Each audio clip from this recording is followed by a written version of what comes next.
Hey guys, welcome back to another video. Today we're going to be doing an analysis of a Senate race like I do a lot now, and we're going to be doing this for the specific race of Pennsylvania.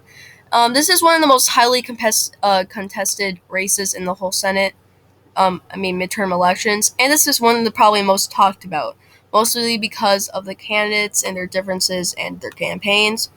It is really interesting. Now, the Republican nominee is the one not doing well in the polls. He is Mehmet Oz. He's pretty well known at this point. He is a TV show talk show doctor. That he's had a show for a while. He's pretty well known. A lot of you guys probably know him. Well, you guys probably have to know him because only people that watch my videos are from are in the politics likely. But this is a really interesting race. John Fetterman is the Democratic nominee, and he's the lieutenant governor currently, and also the former mayor of Braddock, a steel working town.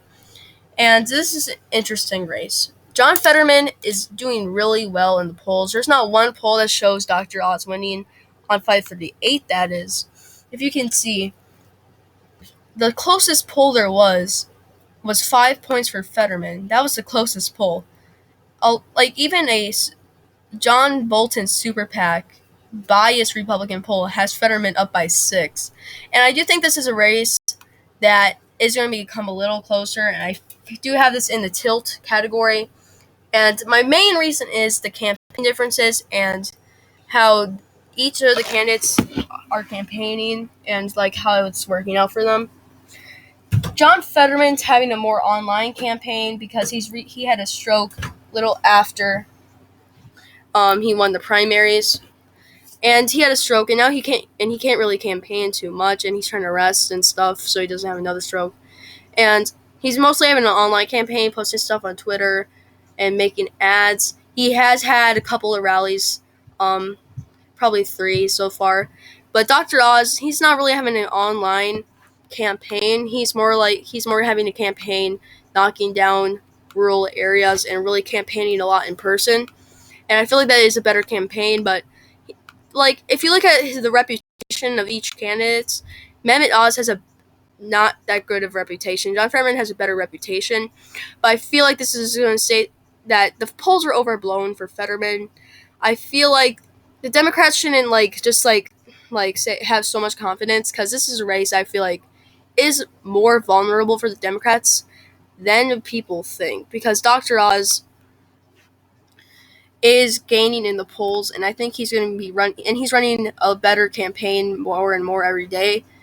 Even though Fetterman, a lot of people like to say about Fetterman that he's going to do well with Western Pennsylvania rural Democrats that voted for Trump, and I see that happening, but I feel like that is overblown. I feel like he's going to do better with the group. I feel like it's going to be more competitive, but he's not going to. I feel like his electability and candidacy is overblown by the media and Democrats, in my opinion, coming from a fellow Democrat. I feel like he is a little too progressive, and I feel like that's going to hurt him a little bit. But we need to realize this: Pennsylvania, I feel like is one of the closest swing states in the whole entire country. Even though I think it's has a very slight advantage for Democrats, very small advantage for Democrats, but it is a pure toss-up state. But I do think Fetterman has the advantage. I feel like Mehmet Oz is catching up. A lot of polls are just showing that it's going to be not Fetterman's just leading the polls even more. I feel like that's inaccurate. I feel like polls are a good indicator of who's going to win in November in the Senate races. But I don't think we should rely on these races. Rely on the polls to say the exact margin. Polls, I feel like, show who's going to win. I feel like they're showing who people are advantaged by. But I don't necessarily think that it's going to be the same exact margin, same exact thing. I don't think Fetterman's going to win by 17, 16. Best case scenario for Fetterman is honestly 5 points. We need to realize this isn't some strong Democratic state. This is Pennsylvania. Like I said earlier, this is a crucial swing state for both parties that they need to win. Every election they need to win Pennsylvania. There is also a very close governor's race, which also I think has a very slight advantage for the Democrats, even though the Republican candidate, who is a bad candidate, has more advantage. I feel like Doug Mastriano, the Republican nominee for governor, has a bigger appeal, and it has a bigger chance of winning in Pennsylvania than Dr. Oz. Because another thing about Dr. Oz is that he doesn't have the whole base behind him. Kathy Barnett, who ran against him in the primaries, is likely to run a third-party campaign, which I think is going to steal a lot of right-wing voters, a lot of conservative voters that will vote for Doug Mastriano.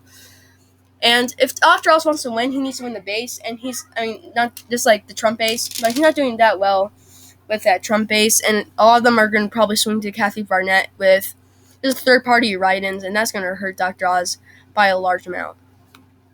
But I think the last thing I'm going to say about this race is that this is the meme race, okay? This is like a meme fight on Twitter. Dr. Oz will post something about Bernie Sanders and John Fetterman doing bong together or something like that. Then John Fetterman will send some like cringy high school picture of him. It's like, this is the meme race. And this is a race that is just like memes. And that's why it's being talked a lot about the news, because it's pretty unprecedented race for what it is.